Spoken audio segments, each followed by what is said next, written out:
Baik, selamat pagi untuk kita semua. Perkenalkan, nama saya Leticia Bonaventura Bunai. NIM saya 2022 61005. Saya dari Universitas Papua. Fakultas Keguruan dan Ilmu Pendidikan, Prodi Pendidikan Bahasa Indonesia. Baik, di sini saya mendapat tugas dari mata kuliah Ekologi Sastra. Soalnya tuh meringkas teori ekologi sastra yang terdapat pada teori sastra. Baik, di sini kegiatan 9 tentang ekologi sastra. Model kajian ekoritik sastra dan lingkungan. Baik, ekoritisme, istilah ekoritik berasal dari bahasa Inggris. Ekoritisme yang merupakan bentuk dari kata ekologi dan kata cerisme. Ekologi dapat diartikan sebagai kajian ilmiah tentang pola hubungan tumbuh-tumbuhan, hewan-hewan, dan manusia terhadap lingkungan. Kritik diartikan secara sederhana bentuk dari ekspresi tentang penilaian-penilaian kualitas-kualitas baik buruknya sesuatu. Secara sederhana, ekoritik dapat dipahami sebagai kritik tentang suatu lingkungan. Menurut Green 2004, ekokritisme mengeksplorasi cara-cara mengenai lingkungan dalam bidang hasil budaya. Ekokritisme itu sendiri dapat dibatasi sebagai studi tentang hubungan antara karya dan sastra lingkungan fisik. Green memberikan beberapa pertanyaan menggunakan sejumlah pertanyaan terhadap sastrawan, seperti bagaimana alam memprestasikan dalam puisi, bagaimana cara menulis memperkaitkan alam dan puisi. Terus ada lagi peran apa yang dapat dimainkan oleh latar belakang lingkungan dalam alur sebuah novel.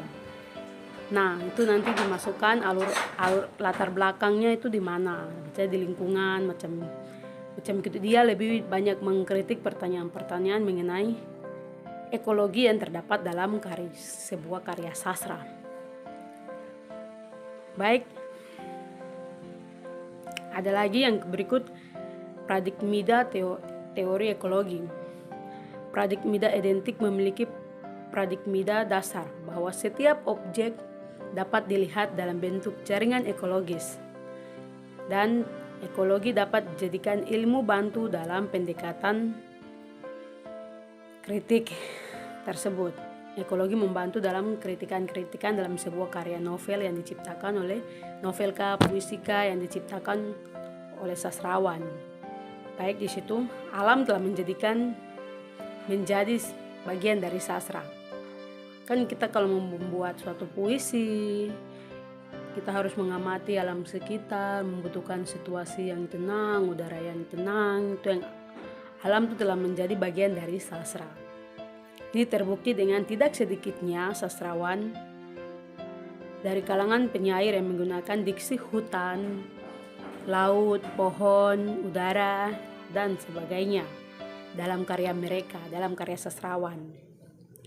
Bagi sastrawan, kesadaran mengenai pentingnya lingkungan dalam manusia sudah lama dikembangkan.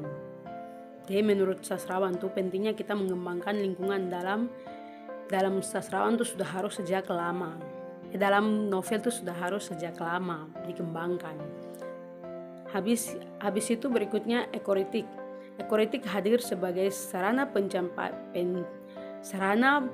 penyampaian kritikan terhadap kerusakan alam melalui teks sastra. Ekoritik hadir tuh karena dia harus mengkritik. Mengkritik artinya dia harus melihat bagaimana cara sastrawan menulis sebuah karya sastranya itu yang berkaitan dengan alam.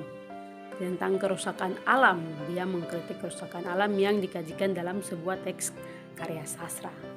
Nah, ada 3 dimensi dalam kajian ekologi sastra. Yang pertama dimensi ekologis yang berkaitan dengan pemikiran, perspektif, dan filsafat.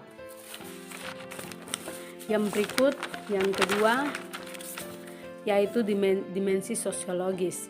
Dimensi sosiologis ini berhubungan dengan manusia dengan alam, manusia dengan hewan-hewan. Terus yang ketiga, dimensi biologis, yaitu lingkungan alam, laut, udara, serta kandungan yang mengisi dalam lingkungan, yang mengisi dalam alam, itu yang di dalam bumi ini. Nah, terus yang berikut, kita lebih memahami bagaimana konsep ekokritik sastra. Ekokritik sastra merupakan teori kritik dalam pendekatan pembuatan sastra. Kuadrat multidisipliner ekokritik sastra, ekologi dan sastra, memasyarakatkan kehadiran, kebersamaan, dan kesatu paduan berbagai teori yang relevan untuk dikatakan sebagai sastra kritik. Lorena Bolt menyebutkan sejumlah kriteria dalam kritik sastra. Nah, yang pertama, lingkungan manusia bukan tidak hanya sebagai sebuah bingkai, tetapi sebagai kehadiran yang mewujudkan bahwa sejarah manusia diimplementasikan dalam sejarah alam. Kita manusia dengan alam ini bukan sebuah bingkai, tapi kita bisa mengaitkan kita dengan alam. Karena kita bukan untuk dipajang, untuk dilihat, tapi kita merasakannya, kita bagaimana cara membuatnya dalam suatu karya sastra. Nah, yang berikut, kepentingan manusia tidak dipahami sebagai satu-satunya kepentingan yang sah. Nah, di sini dalam ekologi sastra, kita manusia bukan satu-satunya subjek dalam sastra. Kita bisa memperkaitkan dengan lingkungan sekitar kita. Di sini ekokritik memiliki karakteristik, diantaranya ada kandungan pastoral ada kandungan pastoral. Kita masuk ke berikut, yaitu contoh kajian sastra lingkungan, model kajian narasi pastoral. Nah, yang tadi pastoral itu merupakan bentuk puisi atau drama yang memisahkan para gembala yang berbicara dengan penggembala lainnya, baik tentang penggembala maupun tentang lingkungan perdesaan yang melingkupinya. Nah, di sini ada beberapa TLA dalam mentela dari pengertian di atas. Yang pertama, telah unsur penggembala. Salah satu elemen penting yang terdapat dalam karya pastoral adalah penggembala, yang dapat digunakan secara sederhana berarti dari desa. Nah, ini kan menceritakan tentang penggembala yang hidup di lingkungan desa, melibatkan kesederhanaan desa di lingkungan tersebut. Yang kedua, telah unsur wacana. Nah, pembaca atau audiens mengenal bahwa pedesaan dalam teks pastoral adalah arcia karena bahasa yang direfleksikan. Dengan kata lain, pastoral adalah wacana, yaitu penggunaan bahasa yang mengproduksi dunia yang berbeda. Nah, di setiap pedesaan itu pasti memiliki berbagai bahasa, dan kita akan sesuaikan di tempat di mana kita mengambil karya sastra itu. Habis itu, yang berikut model kajian narasi apokaliptik. Nah, ada 3, telah unsur karakter pahlawan, telah unsur lingkungan apokaliptik, telah unsur visi atau ramalan. Yang berikut metode kajian etis. Etik berbicara tentang nilai dan prinsip norma yang dianut oleh masyarakat, tentu sebagai pedoman dalam perilaku sebagai manusia. Nah, ada beberapa telah lagi, telah sikap hormat terhadap alam, kita harus menjaga lingkungan kita dengan baik supaya hidup kita juga tidak terganggu. Kalau alam kita di lingkungan kita bersih, sehat, maka kita juga akan sehat dan baik. Yang kedua itu sikap hormat terhadap alam tuh mengandung memandang bahwa manusia mempunyai kewajiban moral untuk menghargai alam. Terus yang berikut adalah sikap tanggung jawab moral terhadap alam. Nah, kita tinggal di sini tuh kita mempunyai tanggung jawab terhadap alam. Misalnya tumbuh-tumbuhan, misalnya rumput ya. Rumput kalau sudah panjang berarti kita harus membersihkannya. Itulah sikap tanggung jawab untuk membersihkan lingkungan sekitar kita. Nah, yang berikut telah kasih sayang dan kepedulian terhadap alam. Nah, ini misalnya begini.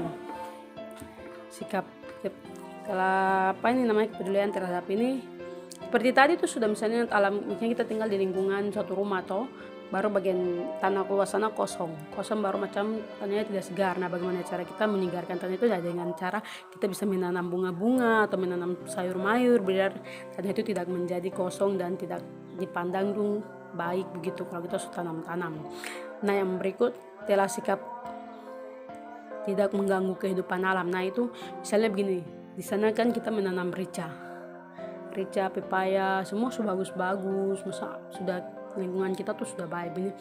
Kita tidak tahu pikiran apa kita memotong semuanya menjadi botak. Nah, itu membuat alam kita kita mengganggu kehidupan alam mereka. Kita mengganggu pertumbuhan pepaya, kita mengganggu pertumbuhan misalnya rica macam begitu. Nah, ini di sini penutup ya. Ragam kajian ekologi karya sastra dalam kaitannya dengan kajian sastra. Istilah ekologi dipakai dalam pengertian beragam. Pertama, ekologi yang dipakai dalam pengertian yang dibatasi konteks alam. Nah, lebih berkaitan dengan alam ekologi.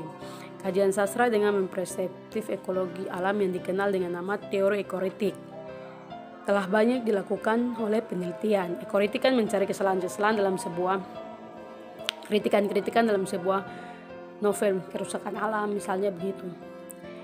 Ekoritik berkembang pesat terbukti dengan terbitnya berbagai buku. Nah, ekologi itu berkembang pesat dengan terbuktinya berbagai buku yang dilakukan oleh berbagai sastrawan yang mengkritik sebuah karya sastra. Ekoritik dan pembahasan karya sastra dengan perspektif ekoritik. Nah, baik, mungkin sampai di sini penjelasan saya. Saya mohon maaf bila ada kata-kata yang tidak dipahami karena saya juga dalam proses belajar.